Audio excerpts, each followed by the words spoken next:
સતતમ નિજમૂર્તિ ચિંતકાનામ અધિક શ્વેત મનોહર પ્રકાશે હૃદય દર્શિત રમ્ય દિવ્ય રૂપમ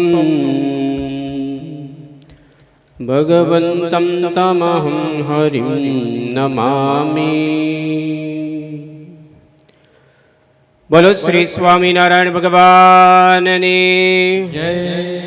થોડું જયનાદ ઊંચે સાથથી બોલશું. બોલો હરિ કૃષ્ણ મહારાજની જય. શ્રી ઘનશ્યામ મહારાજની જય. શ્રી લક્ષ્મીનારાયણ દેવની જય.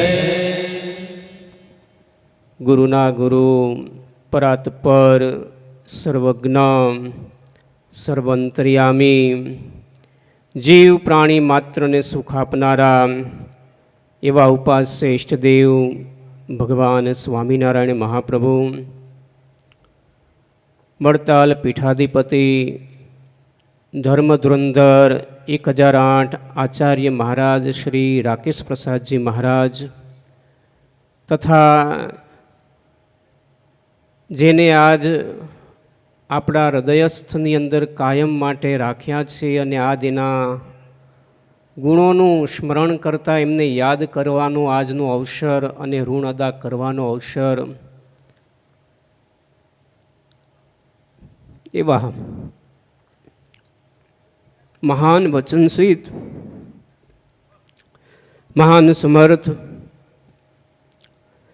શ્રી સ્વામિનારાયણ ગુરુકુળના આદ્ય સ્થાપક, આપણા સુખ દુઃખની અંદર હર હંમેશ જેઓ સહભાગી કાયમ માટે રહ્યા છે ને વચન આપ્યું છે એવા પ્રાતઃ સ્મરણીય સદગુરુ શ્રી ધ્યાની સ્વામી,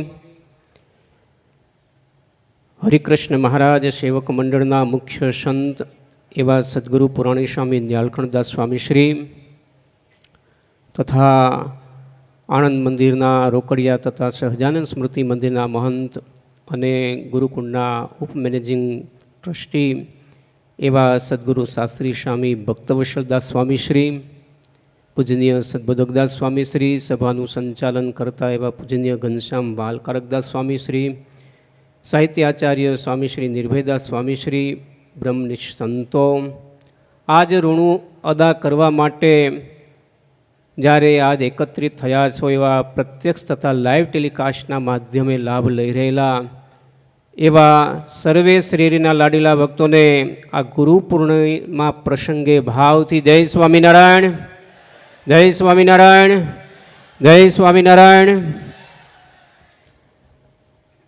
ગુરુ બિન જ્ઞાન કોણ પાયો? હે, ગુરુ વિના જ્ઞાન કોઈ પામી નથી શકતો. આ લોક અને પરલોકની અંદર ગુરુ વિના કોઈ જ્ઞાન પામી નથી શકતો. ચાહે વ્યવહારિક હોય, ચાહે સામાજિક હોય, ચાહે કોઈ પણ પ્રકારની આ જગતની કોઈ પણ જ્ઞાનની જરૂર હોય તો એના માટે ગુરુ જરૂરી છે. આધ્યાત્મિક માર્ગ અને સત્સંગની અંદર એનાથી તો વિશેષ જરૂર છે.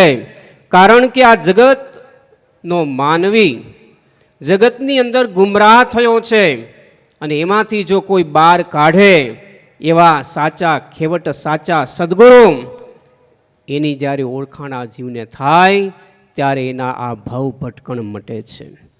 વાલા ભક્તજનો, ગુરુ પૂર્ણિમાનો બહુ મોટો મહિમા એ શાસ્ત્ર અંદર કયો છે. શાસ્ત્ર અને પુરાણોની અંદર જે એ જીવોના કલ્યાણ જે થયા છે એ સાચા સદગુરુનું સ્થાન શિરમોડ રહ્યું છે. સાથોસાથ સંપ્રદાયની અંદર સત્સંગની અંદર ભગવાન સ્વામિનારાયણ પ્રભુએ પોતે આ સત્સંગની અંદર વિચાર કરો,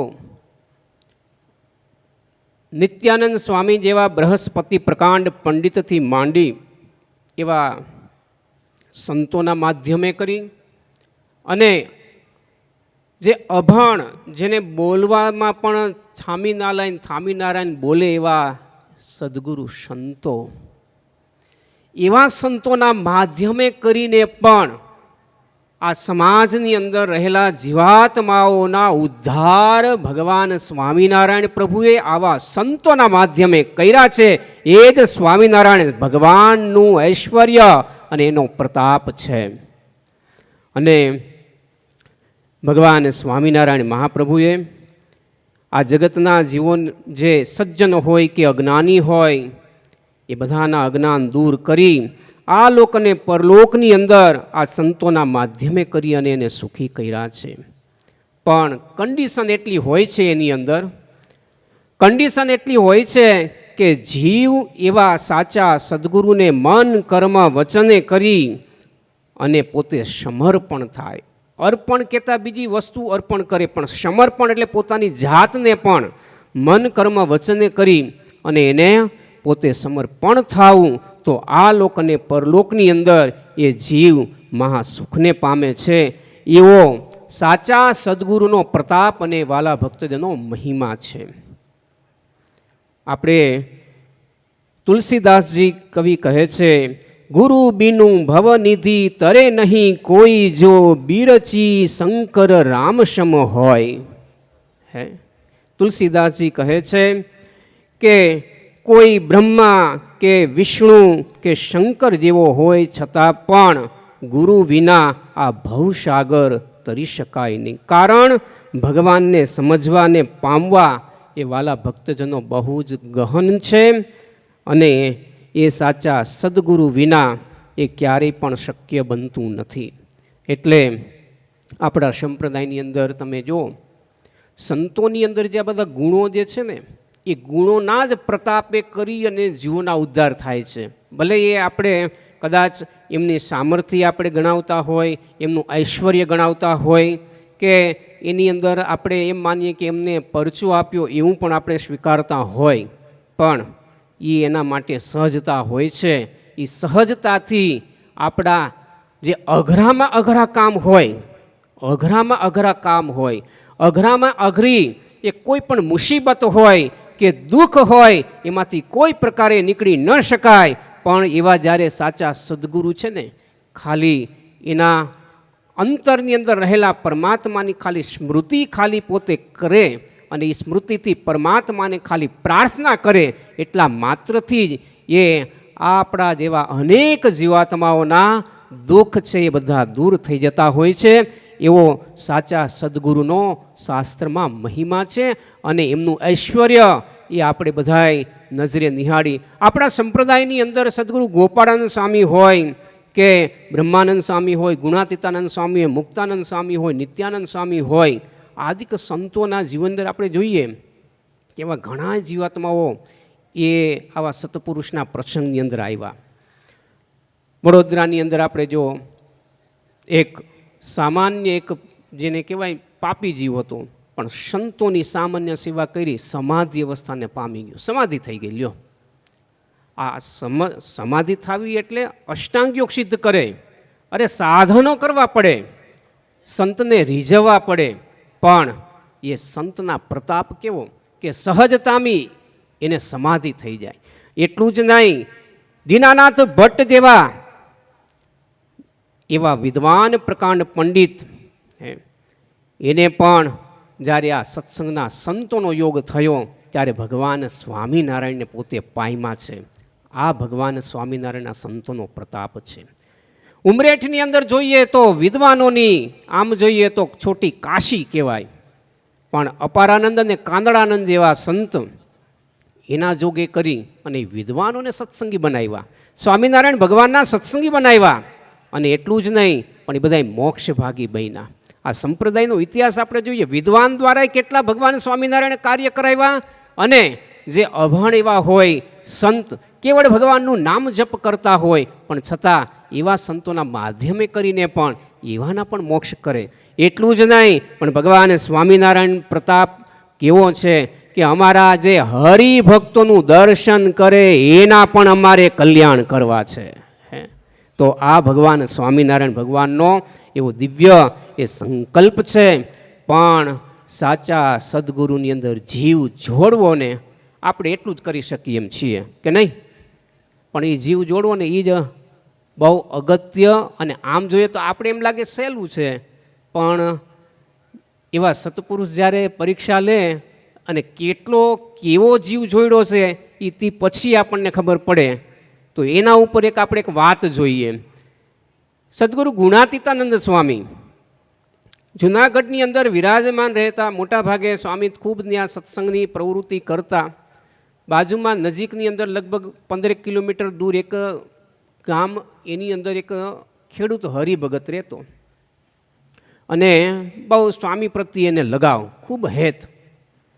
આમ તો ખેડૂતો એટલે બિચારો બહુ જાજુ ભણેલો નહીં, પણ જેને કહેવાય સત્સંગના નિયમ ધર્મ ભજન ભક્તિ કરવું આવું, પણ જોડે જોડે સ્વામીમાં બહુ એને હેત. એમાં બરોબર બન્યું એવું કે સ્વામી ગુણાતીતાનંદ સ્વામી જુનાગઢ વિરાજમાન હતા અને એમાં એ બીમાર છે એવા સમાચાર આવ્યા ગામની અંદર. એમાં બરોબર એમના ઘરવાળા ભાતું ટિફિન, એ ટિફિન લાવવામાં મોડું થયું એટલે ખેડૂત બપોરે 12ના જગ્યાએ 1-1:30 વાગી ગયો. ત્યારે ઘરનાને આવતા વાર થઈ એટલે દૂર આવી અને જોયું કે કેમ આટલી બધી વાર લાગી. તો કે વાર તો એટલે લાગી કે મેં સાંભળ્યું કે તમારો જે ગુરુ છે એ બીમાર છે, એવી વાત આવી એટલી સાંભળવા રહી એટલે મોડું થયું. જય સ્વામિનારાયણ, જય સ્વામિનારાયણ. એ મોડું થયું એટલે એ સાંભળવા રહી એટલે મોડું થયું. ત્યારે કે એમ મારો ગુરુ બીમાર છે. ઊભો થઈને સીધી દોટ મૂકી. અરે ઘરવાળા કે ઊભા તો રહ્યા, તમારા માટે ભાતું લાવી છું, જમી લ્યો તમે. ત્યારે કે હવે હું નહીં જમું, હવે મારા ગુરુ પાસે જઈશ, એની ખબર અંતર પૂછીશ, પછી જ હું પાણી ગ્રહણ કરીશ. વિચાર કરો, 15 કિલોમીટર દૂર હતું. હવે 1 કલાક થાય 5 કિલોમીટર કાપતા 3 કલાક. કેટલા? દોડતો દોડતો આવ્યો જુનાગઢ મંદિરે. અને ક્યાં છે મારો ગુરુ, ક્યાં છે મારો ગુરુ? અને આમ જુઓ ને તો પ્રેમ એવો બધો સ્વામી પ્રત્યે, અને સ્વામી પ્રત્યે દોડતા દોડતા આવીને સ્વામીનો હાથ, ક્યાં છે મારો ગુરુ? ત્યારે સ્વામી જે જગ્યાએ આરામ કરતા હતા ને બાજુમાં રઘુવીરજી મહારાજ બેઠા હતા, આચાર્ય મહારાજ. અને એ જ વખતે આ ખેડૂત આવીને સ્વામીનો હાથ પકડીને કહે છે, અરે તું આટલો બધો બીમાર છો ને મને જણાયું કેમ નહીં?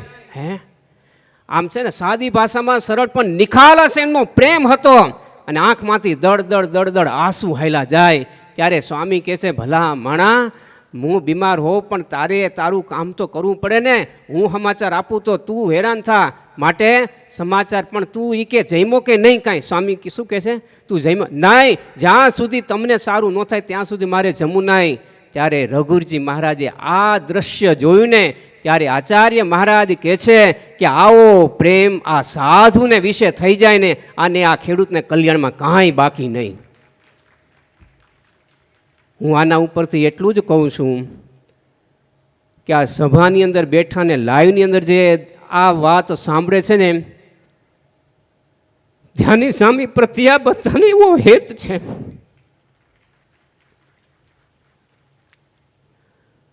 ત્યારે આ સ્વામીને વિશે આ બધા જે ભક્તો, આ સંતોને એવું હેત છે ને, ત્યારે દોડી દોડીને એ સ્વામી માટે બધું આ બધા હરિભક્તોએ ને સંતોએ કર્યું છે. ઘણા એવા ભક્તોને અમે આખ્યાનો સાંભળ્યા છે. સેવામાં ગયા હોય ને 15 દાડા ને મહિનો સુધી સ્વામી જોડે અહીંયા કણભાની અંદર સેવા માર્યા હોય, અને સ્વામી રજા આપે ને પાછા જાય. પરમ ભગત નીતિનભાઈ ભટ્ટને હું આજે યાદ કરું, તબિયત ના તંદુરસ્તના હિસાબે આવી નથી શક્યા, પણ સેવાથી પરત પાછા ઘરે જાય ને, અને ઘરે જ્યારે પહોંચ્યા હોય ને ખાલી થેલો મૂકે ને ત્યાં સ્વામીનો ફોન આવે અને કે પહોંચી ગયા? તો કે હા, પણ અમારે કામ છે, તમારે આવવું પડશે. ભલે સ્વામી. વિચાર તો કરો, તત્કાળ પાછા નીકળી જાય. આવા કેટલાય હરિભક્તો આ સત્સંગની અંદર, આ સભાની અંદર વિરાજમાન છે. આપણા યશવંતભાઈ, ગોવિંદભાઈ, ઘનશ્યામભાઈ, રમેશભાઈ, કયા કયા ભક્તોને હું આજ આ સભા અંદર બેઠેલા આ સંત પ્રત્યે જે છે ને આપણી આ હેત લાગણી એ છે ને સાચા સંત જોડે જીવ જોડી આપણી તકલીફો હોય એ બધું જાણે છે અને એમાંથી મુક્તિ પણ એ જ અપાવે અને એમાંથી મુક્તિ અપાવી અને ધામમાં પણ એ જ લઈ જશે, એમાં કોઈ શંકાને સ્થાન નથી. પણ જીવનની અંદર તડકાને છાયા તો આવતા જ હોય, પણ સાચા સદગુરુ સાથે બસ હેત કરો. બીજું જાજુ તો કદાચ આપણને શું આવડવાનું છે, કાંઈ તત્વજ્ઞાનની વાત સમજી નહીં શકીએ હે, અને જે કાંઈ કરતા હશું એ તો પાપા પગલી જેવું કરતા હશું. પણ વિશેષ જો હેત છે ને આવા સદગુરુની અંદર થાય અને એ સદગુરુની અંદર મન કર્મ વચને આપણો જીવ જોડી દેશું તો બસ એ સંત છે ને પ્રત્યક્ષ અને પ્રગટ ને પ્રગટ જ છે. અને એવા સદગુરુ છે ને ગમે તે માધ્યમે કરીને પણ આપણા બુદ્ધિપટલ ઉપર પ્રકાશ કરશે, આપણા જીવની અંદર એ પ્રકાશ કરશે અને એને લઈ અને એવા સત્પુરુષની પ્રસન્નતા આપણા જીવનમાં છે ને છે. બસ આપણે એટલું જ કરવાનું છે. બાકી તો ઘણી વાતો સ્વામીજીના જીવનની અંદર આપણે બધાએ અનુભવેલી છે. બસ એ વાતોને આપણે જીવનમાં વાગોળતા રહેવું, એમના દિવ્ય ગુણો એને વાગોળી આપણા જીવનમાં એ કેમ ચરિતાર્થ થાય એના માટે પ્રયત્ન કરવા. સ્વામીજી કઈ રીતે રાજી થાય, બસ રાત્રિ દિવસ એ જ ચિંતન કરી અને એના ઉપર આપણે વિશેષ ચાલવાનો પ્રયત્ન કરવો. તો ભગવાન અને સદગુરુના ચરણોમાંથી પ્રાર્થના કરીએ કે હે સ્વામી, અમે આપનું ઋણ તો કોઈ દિવસ અદા કરવા માટે સમર્થ નથી, પણ છતાંય ફૂલ નહીં ને ફૂલની પાખડી અમારા આ ભાવરૂપી જે શબ્દો આપના ચરણની અંદર અમે આજના દિવસે અર્પણ કરીએ.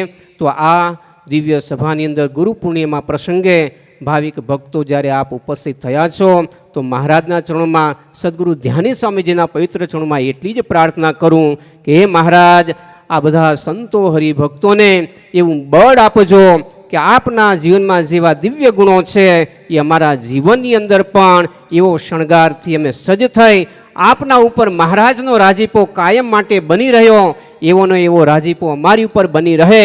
છતે દેહે મહારાજની મૂર્તિએ સુખે સુખ્યા અમે થાય અને દેહને અંતે પણ જે રીતે મહારાજને આપ રાજી કરી રહ્યા છો, મહારાજનું દિવ્ય સુખ ભોગવી રહ્યા છો, એવું કાયમ માટે અમે પણ ભોગવીએ એટલી પ્રાર્થના સહજાનંદ સ્વામી મહારાજની જય.